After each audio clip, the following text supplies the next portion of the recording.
जय हिंद दोस्तों। इस क्लास में हम लोग आरपीएफ एसआई 2024 जो अभी एग्ज़ाम हुआ है उसके कुछ प्रश्नों को करेंगे और उन प्रश्नों को हम लोग 10 सेकंड के अंदर बनाने का प्रयास करेंगे। देखते हैं कि कितने सवाल 10 सेकंड के अंदर बन पाते हैं। यहाँ पे जो पहला सवाल दिया गया है, बहुत ध्यान से पूरी वीडियो देखते रहिएगा। एक एक ट्रिक, एक एक कॉन्सेप्ट हम आपको समझाएंगे। शरद अपनी यात्रा 8 घंटे में पूरी करता है। वह आधी दूरी 90 की स्पीड से और बाकी दूरी 30 की स्पीड से तय करता है। यात्रा की कुल दूरी आपको निकालनी है।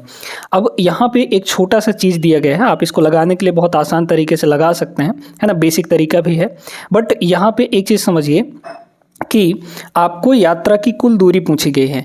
दूरी मतलब क्या होता है? दूरी इक्वल टू होता है स्पीड इनटू टाइम, है ना। Speed into time, speed into time ये होता है। मतलब आपकी दूरी में टाइम का मल्टीप्लाई हुआ है ना। और टाइम का जब मल्टीप्लाई हुआ है तो जब भी हम डिस्टेंस निकालेंगे तो उस आंसर में 8 का मल्टीप्लाई होके आएगा, यानी टाइम का मल्टीप्लाई होके आएगा, क्योंकि टोटल 8 घंटे लगता है उस यात्रा को पूरा करने में। अब हमको सिर्फ इतना ही देखना है कि आपके ऑप्शन में कौन सी ऐसी संख्या है, कौन सा ऐसा ऑप्शन है जो 8 से मल्टीप्लाई हुआ है, यानी 8 से कटने वाला नंबर है। बस वही निकाल लीजिए, आपका आंसर आ जाएगा। हाँ, अगर एक से ज़्यादा होंगे 8 से कटने वाली संख्याएं तो वहाँ पे हम लोग फिर अपना अलग तरीका लगाएंगे। देखिए, पहले अगर हम लोग 359 को 8 से काटें तो भाई 8 चौके हो जाएगा 32, बचा 3 यहाँ पे तो 39 हो जाएगा। 39 8 से कटता ही नहीं है, मतलब ये आपका नहीं कटेगा 8 से, यानी ये आंसर तो हो ही नहीं सकता, कतई नहीं हो सकता। दूसरे नंबर को चेक करिए, तो 8 से काटेंगे तो 8 चौके 32, फिर बचा 3 तो यहाँ पे 34 हो गया। 34 भी 8 से नहीं कटता है, मतलब ये भी आपका आंसर नहीं हो सकता। अगर इसको हम लोग चेक करें तो भाई 8 चौके 32, बचा 3 तो 36 हो गया। 36 भी 8 से नहीं कट पाता, तो ये भी ऑप्शन नहीं हो सकता, है ना। यहाँ पर देखिए, इसको देख लीजिए क्या हो जाएगा। इसको अगर 8 से काटेंगे तो 8 चौके 32, फिर बचा यहाँ पे आपका 4 तो 40 हो जाएगा। 8 पंचे 40, यानी ये पूरी तरीके से 8 चौके 32, 8 पंचे 40, 45 बार में ये 8 से कट गया, मतलब यही आपका करेक्ट आंसर होगा, है ना। तो ये एक अप्रोच था। अब इसके बेसिक तरीकों को देख लीजिए कि कैसे भाई इस सवाल को लगाएंगे। हमने फार्मूला तो बता दिया, है ना। ये देखिए दोस्तों, यहाँ पे बोला गया है कि आधा दूरी और यहाँ पे शेष दूरी, मतलब दूरी जो वो चल रहा है, पहले यहाँ पे 90 की स्पीड से चला और फिर यहाँ पे बाकी जो दूरी था वो 30 के स्पीड से चला। तो ये बताइए, क्या आधी आधी दूरी नहीं चला है? आधी आधी दूरी का मतलब बराबर दूरी, है ना। दोनों स्पीड में वो बराबर दूरी तय किया है। तो जब भी बराबर दूरी तय करता है ना, तो हम लोग वहाँ पे उसकी जो स्पीड है एवरेज निकालने के लिए, एवरेज स्पीड निकालने के लिए डायरेक्ट एक फार्मूला लगाते हैं, ठीक है। एवरेज स्पीड का जो डायरेक्ट फार्मूला है वो हम यहाँ पे लिखे दे रहे हैं। एवरेज स्पीड कब लगाना है? ये जब आपका डिस्टेंस कांस्टेंट हो, यानी दोनों स्पीड में बराबर दूरी तय की गई हो। आधा दूरी यहाँ, आधा दूरी यहाँ, ठीक है। देखिएगा, तो इसका फार्मूला होता है 2xy upon x plus Y, ठीक है। x प्लस वाई, x मतलब पहला स्पीड, y मतलब दूसरा स्पीड, तो इसमें रख दीजिए। तो ये हो जाएगा 2 इंटू 90 और इंटू यहाँ पे 30, ठीक है। और डिवाइड बाई 90 और 30 कितना होता है? 9 3 12, यानी कि 120 हो गया। 30 से ये 4 बार में कट जाएगा, ठीक है। फिर 2 से ये 2 बार में कट गया और 90/2, मतलब जो स्पीड है एवरेज स्पीड वो कितनी आ गई? 45 के बराबर आ गई, ठीक है। अब क्या करना है आपको? डिस्टेंस चाहिए ना, तो डिस्टेंस यानी एवरेज स्पीड 45 और इंटू टोटल टाइम कितना लग रहा था? 8 घंटे का। 45 दूना 90 और 9 चौके 36, यानी कि 360। तो 360 यहाँ से आ गया, ऑप्शन सी करेक्ट जवाब हो जाएगा। दोनों तरीके आप लोग सीख गए हैं। आगे चलिए अगले प्रश्न पे। अब इस सवाल को देखिए, ये वर्ग निकालने वाला था। 1 सेकंड का सवाल था, बट कुछ लोग इसमें भी पूरा वर्ग निकाले होंगे, है ना। ऐसा बिल्कुल भी नहीं करना था आपको। यहाँ पे 147 दिया है, इसका स्क्वायर बताना है। अब 147 जो है ये किसी बेस के आसपास है। बेस मतलब जैसे 100 हो गया, 50 हो गया, 150 हो गया, 200 हो गया, है ना। तो ये 150 के आसपास है। बताइए कि 150 से कितना कम है? तो यहाँ पे ये जो संख्या है ये 150 से 3 कम है ना। 150 से 3 कम है 147। जितना कम होता है उसी का स्क्वायर कर देते हैं, है ना।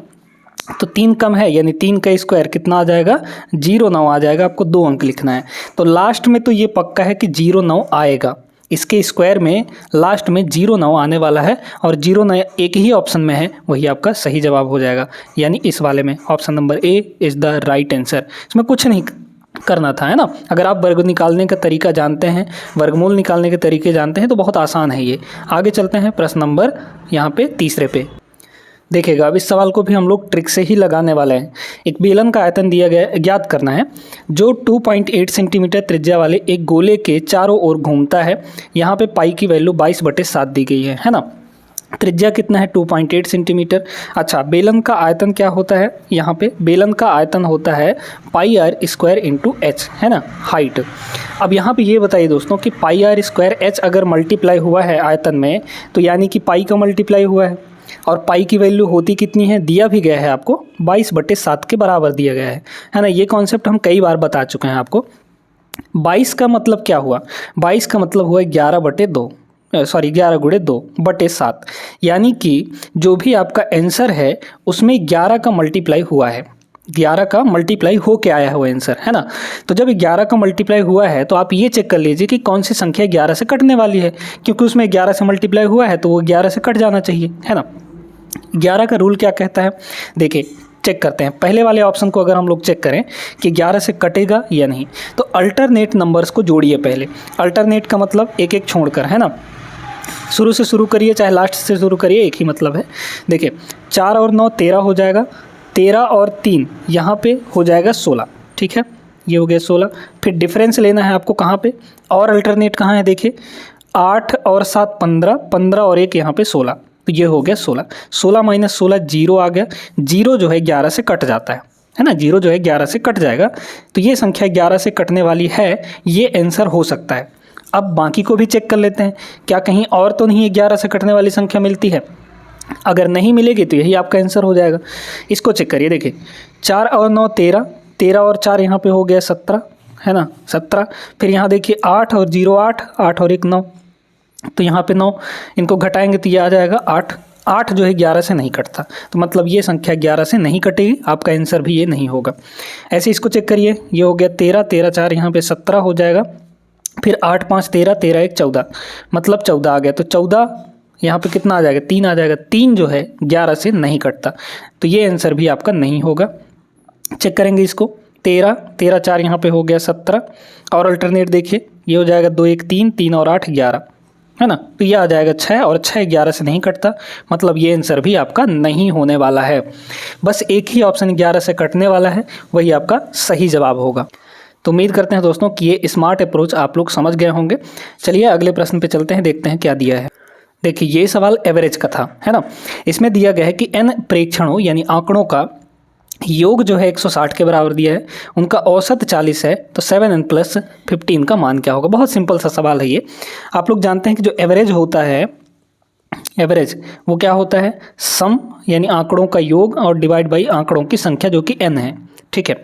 बस यहाँ से निकाल लीजिए, ये दिया है 40, हो गया 40, सम दिया है 160, डिवाइड बाई n हमको चाहिए, कितना हो जाएगा, 4 बार में कट जाएगा, मतलब n की वैल्यू कितनी हो गई, यहाँ पे 4 हो गया। आपको क्या चाहिए, 7n और +15 की वैल्यू चाहिए ना, रख दीजिए। तो यहाँ 4 रखेंगे तो 7 चौका 28, 28 और 15 ये आपका 43 हो जाएगा। सीधे सीधे डायरेक्ट आंसर आ गया 43, option number D is the right answer. Clear है सभी को। चलिए इस सवाल को देखते हैं, ये प्रॉफिट लॉस का है, ठीक ना। इसमें आपसे बोला गया है कि 16 पुस्तकों का विक्रय मूल्य जो है 12 पुस्तकों के क्रय मूल्य के बराबर है। लाभ हानि निकालना है, बहुत सिंपल सा सवाल है।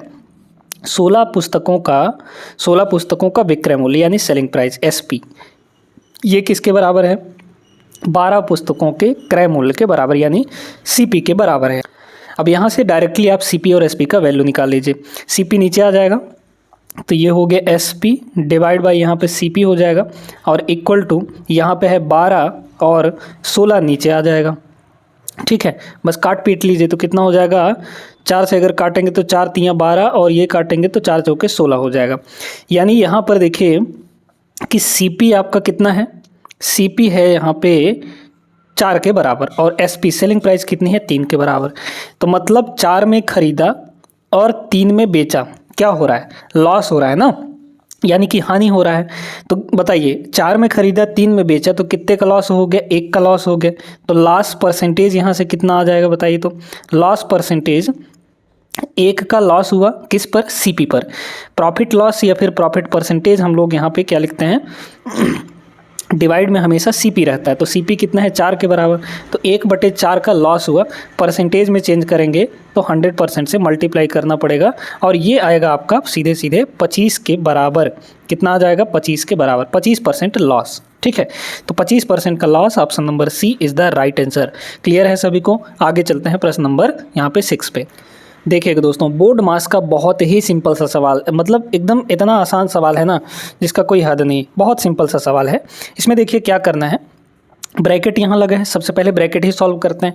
तो ब्रैकेट के अंदर क्या हो जाएगा, ये 32/8 यानी कि 8 चौके 32, ये हो गया आपका 4 के बराबर। ठीक है, ध्यान देते जाएगा। फिर मल्टीप्लाई है, इधर देखिए इस ब्रैकेट को भी सॉल्व करिए, तो ये हो जाएगा 7 - 2 यानी कि 5। ये 5 से ये 5 कट जाएगा क्योंकि मल्टीप्लाई फिर उसके बाद सॉल्व होता है ना, तो ये कट गया। 5 से ये कट जाएगा 3 बार में, तो यहाँ हुआ 3 और 5 तो कट चुका था, तो 3 + 30 यानी कि मल्टीप्लाई में यहाँ पे 33 हो जाएगा, बस और कुछ नहीं था इसमें, है ना। तो 33 30 3 चौको 132। ठीक है, ये कितना आ जाएगा 132 आ जाएगा। ठीक है, option number C is the right answer. आगे चलते हैं अगले सवाल पे।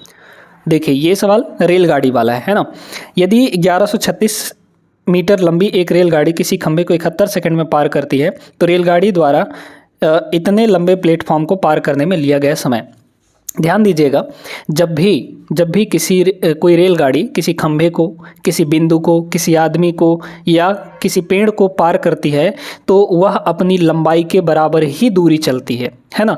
तो यहाँ से स्पीड कितना आ जाएगा बताइए तुम, डिस्टेंस अपॉन टाइम।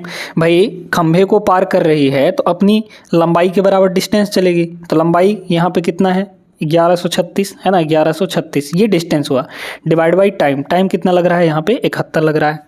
ठीक है, तो देखिए 71 से ये कितनी बार में कट जाएगा अगर हम लोग काटे, अभी पहले रहने दीजिए। ठीक है, अब देखिए क्या बोला गया है कि यहाँ पे तो रेलगाड़ी द्वारा इतने लंबे प्लेटफॉर्म को पार करने में कितना समय यहाँ पे लगने वाला है ना। तो ध्यान दीजिएगा, अब यहाँ पे इसको भी ले लिया, यानी कि डिस्टेंस अब की बार क्या हो जाएगा, तो डिस्टेंस अब की बार हो जाएगा क्योंकि प्लेटफॉर्म को पार कर रहा है तो अपनी लंबाई तो पार करेगा ही करेगा, उस साथ में उस प्लेटफॉर्म की लंबाई को भी पार करेगा। तो डिस्टेंस कितना हो जाएगा 1136 है ना, और प्लस यहाँ पे 656 है ना, 656 इतना जोड़ देंगे दोनों को हम लोग, तो 6 ये हो गया 12 और 3 5 8 1 9 और 6 1 7 और ये हो जाएगा इतना डिस्टेंस चलेगा। तो टाइम इक्वल टू क्या हो जाएगा, time equal to distance upon speed है ना। तो डिस्टेंस यहाँ पे कितना है, डिस्टेंस है यहाँ पे अब की बार 1792 और डिवाइड बाई स्पीड, तो स्पीड यहाँ पे 1136 और डिवाइड में 71 है, तो डिवाइड का 71 हम ऊपर ले जा सकते हैं, यानी कि यहाँ पे हो जाएगा आपका 71। ठीक है, यूनिट डिजिट लगाइए है ना, यूनिट डिजिट लगाने से आराम से बन जाएगा। देखिए कैसे, ऊपर का इकाई अंक कितना होगा, तो ऊपर का इकाई अंक 2 1 2 और नीचे का इकाई अंक कितना है 6। अब इस 6 में हम क्या मल्टीप्लाई कर दें कि इकाई अंक 2 मिल जाए हमको, तो देखिए 6 8 48, इकाई अंक 2 नहीं मिला, 8 मिल गया। जीरो वाले तो होंगे ही नहीं, ये दोनों होंगे ही नहीं क्योंकि इधर जीरो है नहीं, तो ये वाला भी नहीं होगा, बचा एक ही ऑप्शन है। मैं देखिए ना 2 है, तो अगर हम इसमें 2 को मल्टीप्लाई करेंगे 6 दूना 12 यानी इकाई अंक 2 मिलेगा हमको। तो option number D is the right answer. समझ में आ गया सभी को ना। तो यहाँ पे जो भी प्रश्न करवाए गए हैं बहुत सिंपल तरीके से आपको करवा दिए गए हैं। उम्मीद करते हैं आप लोग समझ गए होंगे। वीडियो लाइक कर दीजिए और चैनल को ज़रूर सब्सक्राइब कर लीजिएगा। मिलते हैं नेक्स्ट वीडियो में, तब तक के लिए जय हिंद।